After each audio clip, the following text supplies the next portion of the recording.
Ça fait maintenant pratiquement 5 ans que je côtoie la Côte d'Ivoire, que je suis régulièrement dans ce pays. C'est un pays magnifique à plusieurs égards. Mais il y a quand même quelque chose qu'il faudrait que je puisse dire à mes frères ivoiriens. C'est que je me rends compte que dans ce pays, il y a un besoin de paraître beaucoup plus important qu'ailleurs. Et un besoin de paraître qui pousse les jeunes à commettre des folies qu'ils vont regretter beaucoup plus tard. Et l'un des endroits dans lesquels je vois cette folie se déployer, c'est l'achat des voitures. Je ne comprends pas pourquoi il y a ce besoin excessif, maladif, obsessionnel chez des jeunes en Côte d'Ivoire d'avoir une voiture à tous les prix. À tel point que la voiture est devenue un outil de séduction et de drague. Maintenant, quand tu as une belle voiture, tu n'as même plus besoin de draguer. Tu gardes ta voiture, la fille vient entrer toute seule dedans. Parce que la voiture, dans l'esprit des gens, signifie que tu es riche. Et donc du coup, parce que la voiture est devenue le moyen par lequel les gens donnent le sentiment que dans la société, ils vivent bien, qu'est-ce qu'on constate? Tout le monde court après les voitures. Moi, je vends des maisons. Et j'ai un message à vous communiquer, les amis. Arrêtez d'acheter des voitures, achetez des maisons. Il y a de cela quelques semaines, avant que je ne lance ce chantier, ici on est à Bingerville, on est au niveau de la cité Ital. J'ai fait visiter ce chantier à un jeune Ivoirien qui a acheté sa maison avant même qu'on ne mette sur terre la première pierre ou même qu'on ne commence le début du semblant d'une fondation. Vous savez pourquoi il est venu acheter? Il est venu acheter parce qu'il y avait de cela quelques jours, il a eu une discussion avec un ancien, un vieux, un grand-père dans sa famille.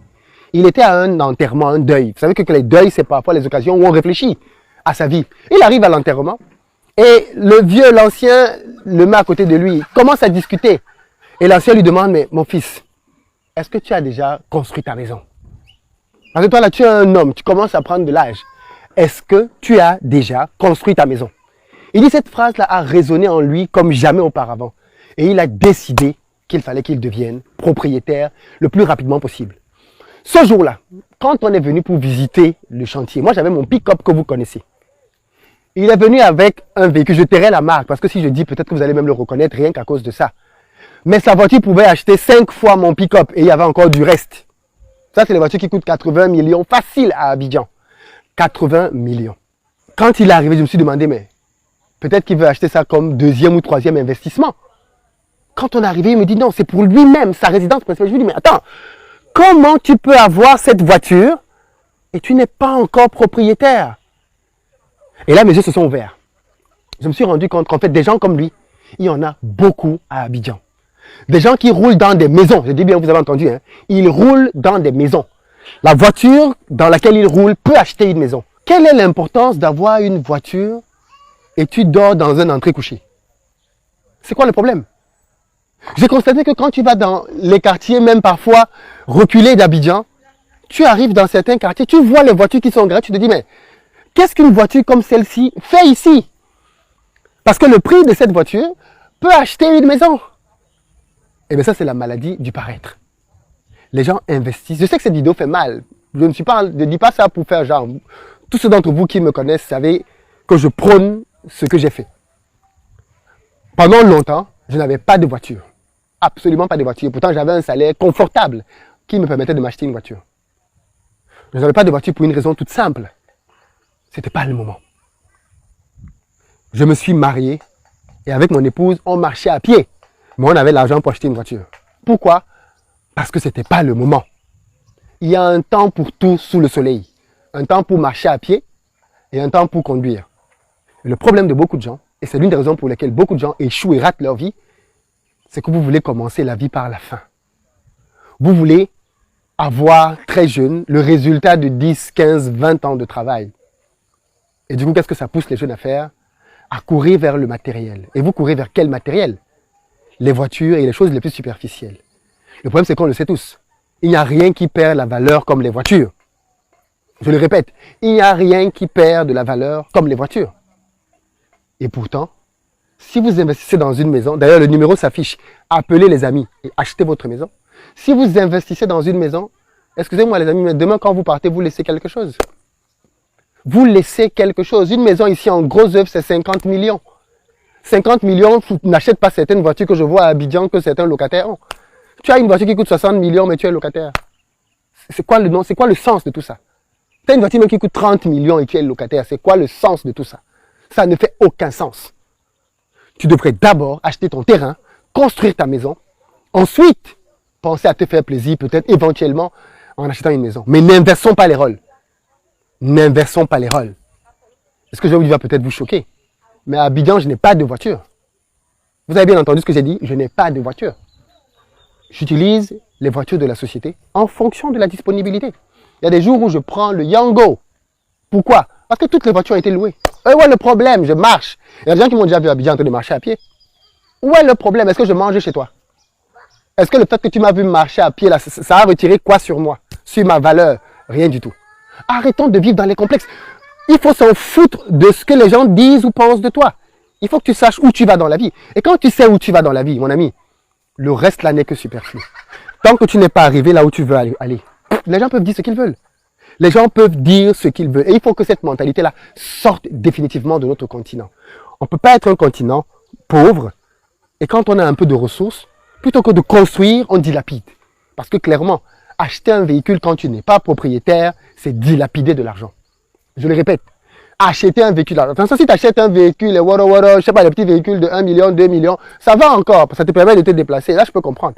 Mais quand tu commences à partir sur des véhicules de standing, les véhicules qui coûtent les 30, 40, 50 millions, achète-toi une maison. Deviens propriétaire. Viens me voir. Je vais te rendre propriétaire. Et ça, tu vois, ça va rendre fier ta femme, ça va rendre fier ton père, ça va rendre fier ta mère, ça va rendre fier ta famille. Parce qu'au moins, on va se dire, l'enfant, il a compris, il est en train de bâtir quelque chose. Achète-toi une maison. Achetez vos maisons. Vous savez, au Cameroun, il y a une tribu qu'on appelle les Bamileke qui sont reconnus pour être des personnes qui réussissent beaucoup dans le domaine des finances. Et l'un des principes qu'on enseigne aux Bamileke dès petits, c'est de leur dire que dès que tu as de l'argent dans ta vie, achète-toi un terrain. Deuxième chose, construis. Voilà pourquoi les Bamileke sont obsédés par l'achat des terrains.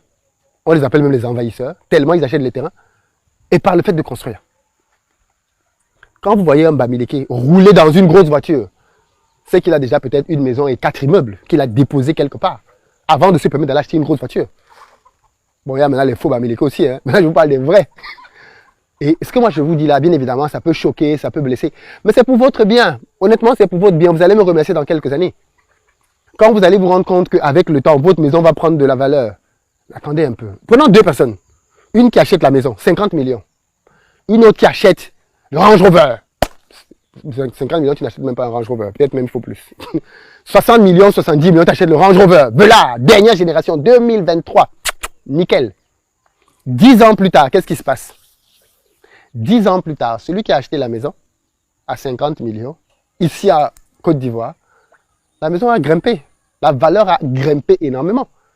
Il peut la revendre facile le double du montant auquel il l'a acheté.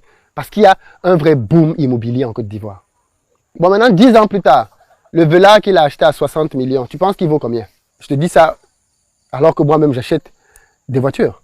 Mais j'achète pas des voitures comme beaucoup de gens pensent. Je les achète dans le cadre du business ou avec des entreprises. Mais jamais, au grand jamais, je ne vais privilégier l'achat d'une voiture avant de m'être bâti un patrimoine. Ça ne fait aucun sens, les amis. Et si personne ne vous a jamais dit ça, c'est que les gens ne vous aiment pas. Si les gens qui vous entourent et c'est comme ça qu'on reconnaît les vrais amis. Si les amis que tu as t'entourent, te poussent juste à dépenser, c'est pas des bons amis. Si tes amis, quand ils t'appellent, c'est pour te dire on sort ce soir, on va en boîte, on va en club, c'est pas des amis avec lesquels tu vas bâtir. Parce que le jour où tu vas commencer à dire, moi je sors plus, je vais acheter la voiture, je vais acheter la maison. Philippe a dit qu'il faut acheter la maison, ils vont commencer à te dire, mais Philippe là-même il se prend pour qui? Toi tu écoutes le gars là sur internet, parce qu'ils vont essayer de te décourager dans l'intention que tu as de bâtir quelque chose pour ta vie. Pose-toi juste une question, le temps est le juge. Dans 10 ans, voiture ou maison, qu'est-ce qui va prendre de la valeur? La réponse est évidente. C'est la maison. Fais donc ce que la logique, le bon sens et l'intelligence demandent et investis dans une maison.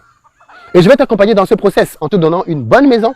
J'organise des visites sur ce site tous les samedis. Nous avons déjà commercialisé ici une maison. Nous discutons avec d'autres personnes pour d'autres maisons. Mais ce ne sont pas nos seuls sites. Nous construisons à plusieurs endroits pour rendre propriétaire le maximum de personnes et sortir les gens des apparences. Sortez des apparences et commencez à construire des maisons. Ne prenez pas mal ce que je dis, hein. On est jeunes, c'est vrai. Il faut profiter de la vie, mais soyons sages. Soyons sages. Il y a de cela quelques années, quand j'étais encore étudiant, j'ai commencé à épargner de l'argent et beaucoup de jeunes comme moi ont dit, mais pourquoi il épargne autant? Il est chiche, il est radin. Amusons-nous. Ils ont commencé à s'amuser. 15 ans plus tard, est-ce qu'on peut faire le bilan? Mes économies m'ont permis de bâtir des entreprises comme celle-ci. Parce que quand on lance un projet comme celui-ci, on le finance à 100%. On ne finance pas ce genre de maison avec des cailloux. Je n'attends pas votre argent pour financer. Nous finançons nos maisons. Parce que nous avons un capital. Mais ça, c'est le résultat d'une discipline financière acquise au fil de plusieurs années. Dans les prochains mois, je vais ouvrir une académie business ici en Côte d'Ivoire, dans les prochains mois, pour former les uns et les autres à la gestion financière et à la multiplication de l'argent. Nous sommes dans un pays dans lequel il y a une économie florissante, mais il faut que ça profite aux gens. Et pour que ça profite aux gens, il faudrait que vous deveniez maître de vos finances. Parce que tant que vous n'êtes pas maître de vos finances, l'argent va entrer et sortir. Et vous allez devenir comme ces anciens qu'on connaît aujourd'hui qui disent « Oh, quand j'étais jeune, j'avais l'argent ». Dans nos pays, il y a trop de tontons et tatas qui te disent toujours « Quand j'étais jeune, j'avais l'argent ». Ne soyons pas de cette génération qui allons raconter aux gens comment nous avions de l'argent. Non. Soyons plutôt de cette génération qui allons bâtir des fortunes qui vont nous succéder. Des fortunes que nous allons pouvoir laisser à nos enfants et à nos petits-enfants. Que tes petits-enfants puissent dire « Papy a travaillé. Voilà le résultat. » Et nous, on va amener ça plus loin. Tu ne peux pas léguer ta voiture à tes enfants. Tu ne peux pas léguer ta voiture à tes enfants. Ça te permet juste de faire le malin là dans Abidjan, de serrer 2-3 petites. C'est vrai. Tu serres 2-3 petites avec ta voiture. On est d'accord. Mais après, qu'est-ce que tu bâtis et qu'est-ce que tu transmets? Qu'est-ce que tu laisses aux générations après toi? Les amis, soyons sages. Et ne suivons pas ce que la majorité des gens disent.